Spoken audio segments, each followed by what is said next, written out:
সুন্দরকাণ্ড রামায়ণের একমাত্র অধ্যায় যেখানে নায়ক শ্রী রাম নন। এখানে নায়ক হলেন মহাবীর হনুমান। এই কাণ্ডে মহাবীর হনুমানের দুঃসাহসিকতা এবং তার নিঃস্বার্থরতার শক্তি ও ভগবান রামের প্রতি নিষ্ঠার চিত্র প্রদর্শিত হয়েছে। সুন্দরকাণ্ড রামায়ণের পঞ্চম অধ্যায়। এখানে রাবণ মাতা সীতাকে ছল করে অপহরণ করে নিয়ে গেলে হনুমানজি কিভাবে সীতা মাতাকে নানান বাধা বিঘ্ন কাটিয়ে উদ্ধার করেছিলেন, হনুমানজির সেই বীরত্বের কাহিনী বর্ণনা রয়েছে।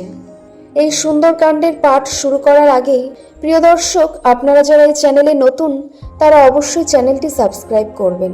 হনুমানজিকে তার মাতা অঞ্জানি সুন্দর নামে ডাকতেন, তাই হনুমানজি এই অধ্যায়ের নায়ক বলে এই অধ্যায়ের নাম সুন্দরকাণ্ড দেয়া হয়েছে।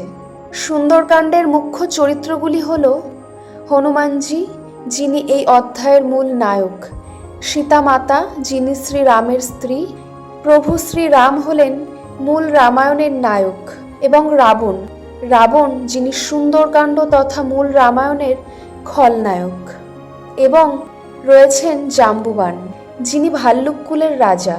সুন্দরকাণ্ডের শুরু হয়েছিল ভাল্লুককুলের রাজা জাম্বুবানের প্রশংসার বাক্য শোনার পর হনুমানজি মাতা সীতার সন্ধানের উদ্দেশ্যে রওনা হলেন, এবং এখান থেকেই শুরু হয় সুন্দরকাণ্ড।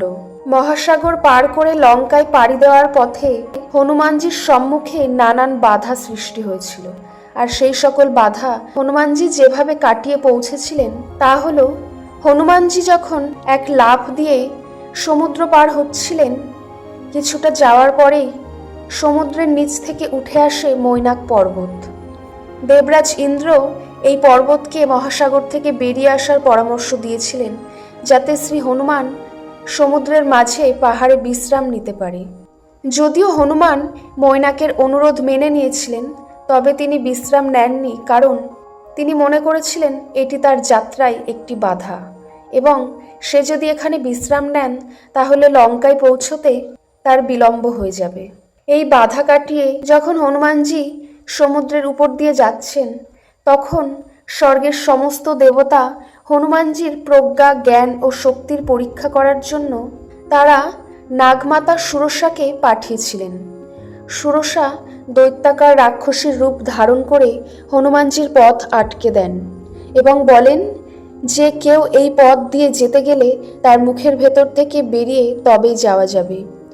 এই কথা শুনে হনুমানজি নিজের শরীরের আকৃতি বিশাল আকার করে তোলেন। হনুমানের এই বিশাল আকৃতি দেখে সুরসাও নিজের মুখের আকৃতি বিশাল করে তোলে।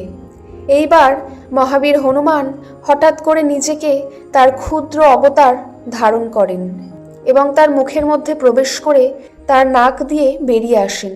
এইভাবে তিনি সমস্ত দেবদেবীর কাছে নিজের জ্ঞান ও দক্ষতার পরিচয় দিলেন এবং দ্বিতীয় বাধাটি দূর করলেন। এইভাবে কিছুটা যাওয়ার পর হনুমান তার তৃতীয় বাধা দানবী সিংহিকা নামক এক দানবীরের বাধায় পড়েছিলেন। এই সিংহিকা দানবী তার ক্ষমতা বলে হনুমানজির ছায়া ধরে তাকে গিলে ফেলেছিল। হনুমানজি তার শরীরের ভেতরে গিয়ে তার শরীরের অঙ্গ প্রত্যঙ্গ ছিঁড়ে নষ্ট করে তাকে হত্যা করে। এইভাবে হনুমানজি তার তৃতীয় বাধা বীরত্বের সঙ্গে দূর করলেন। এই তিন বাধার সম্মুখীন হবার পর লঙ্কার প্রবেশদ্বারে পৌঁছালেন মহাবীর হনুমান।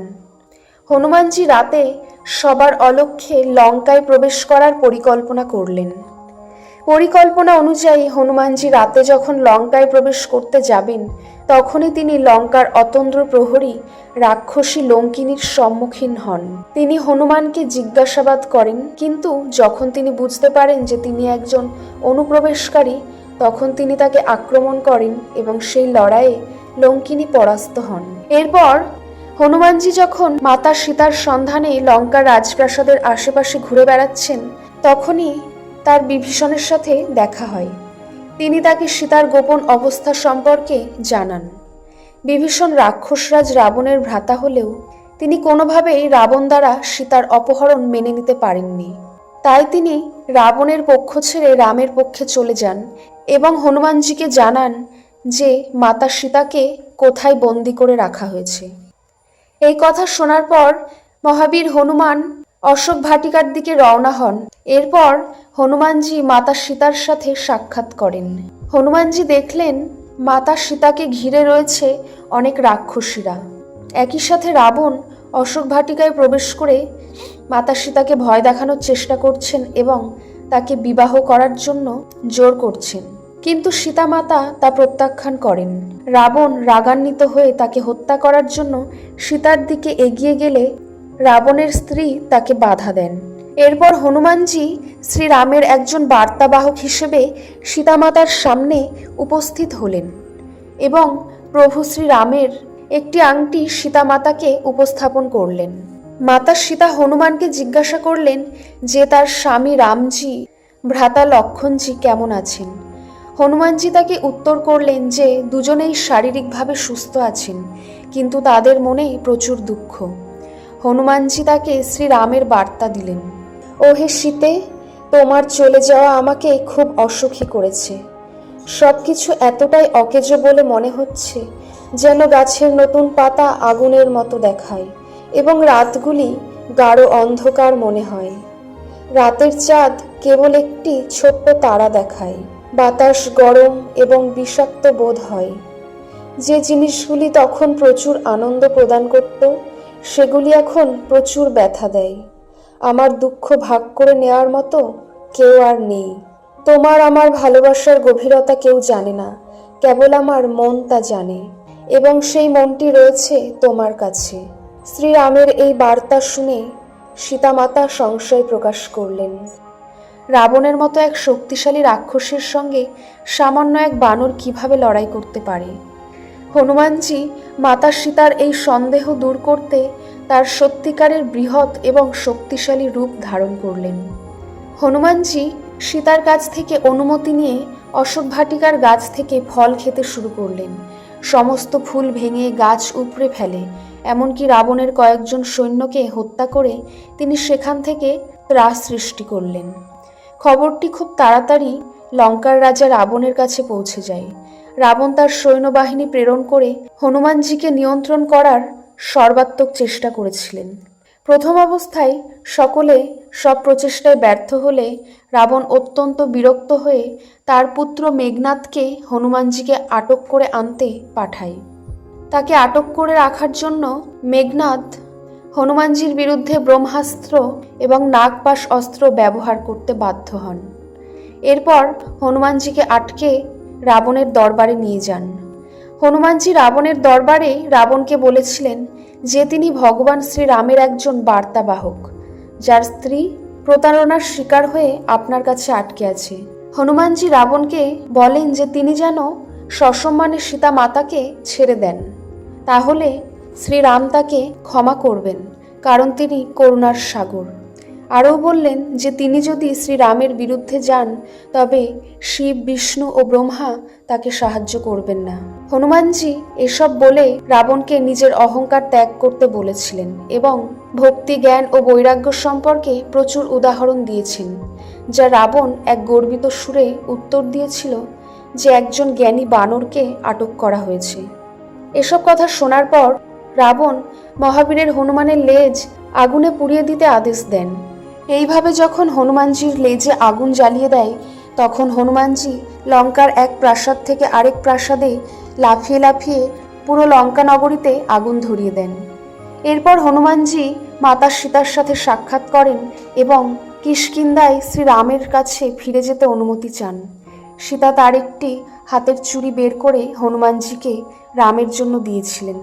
এরপর তিনি হনুমানজিকে শ্রীরামের উদ্দেশ্যে বার্তা দিলেন যে তিনি যাতে তাকে আশীর্বাদ করেন এবং তাদের সমস্ত বাধা অপসারণ করে যদি তিনি 1 মাসের মধ্যে সীতাকে উদ্ধার না করেন তবে তিনি কখনোই সীতাকে আর দেখতে পাবেন না।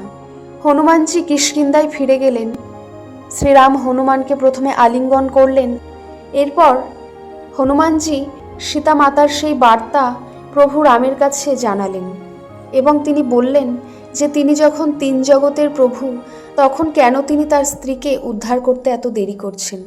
তার কথা শুনে রামের চোখে জল এসে যায় এবং তিনি হনুমানকে বলেন যে সীতা তার মন ও আত্মা এবং তার স্বপ্নেও কেউ তার কোনো ক্ষতি করতে পারবে না। শ্রীরাম তখন সুগ্রীবকে আদেশ করেন যে তাদের উচিত লঙ্কার উদ্দেশ্যে যাত্রা করার প্রস্তুতি নেওয়া। এরপর শ্রীরাম সুগ্রীব ও বিভীষণকে জিজ্ঞাসা করেন যে তারা কিভাবে এই শক্তিশালী মহাসাগরটি অতিক্রম করবেন। বিভীষণ জবাব দিয়েছিলেন, এ বিষয়ে সমুদ্র থেকেই অনুমতি নেওয়া উচিত। শ্রীরাম সমুদ্রের তীরে অনুমতি পাবার জন্য 5 দিন অপেক্ষা করেছিলেন। এরপর কোনো উত্তর না পেয়ে শ্রীরাম তার তীর ধনুক ওঠালে সমুদ্র নিজের ভুল বুঝতে পেরে এক ব্রাহ্মণের বেশে রামের সামনে উপস্থিত হন এবং ক্ষমা প্রার্থনা করেন, এবং যে পাথরগুলি সবসময় জলে ভেসে থাকবে, কখনোই ডুববে না, সেই পাথর সম্পর্কে অবগত করেন। সেই পাথর দিয়েই হনুমানজি এবং তার সৈন্যরা মাতা সীতাকে উদ্ধার করেন। এই ছিল রামায়ণের সুন্দরকাণ্ডের কাহিনী।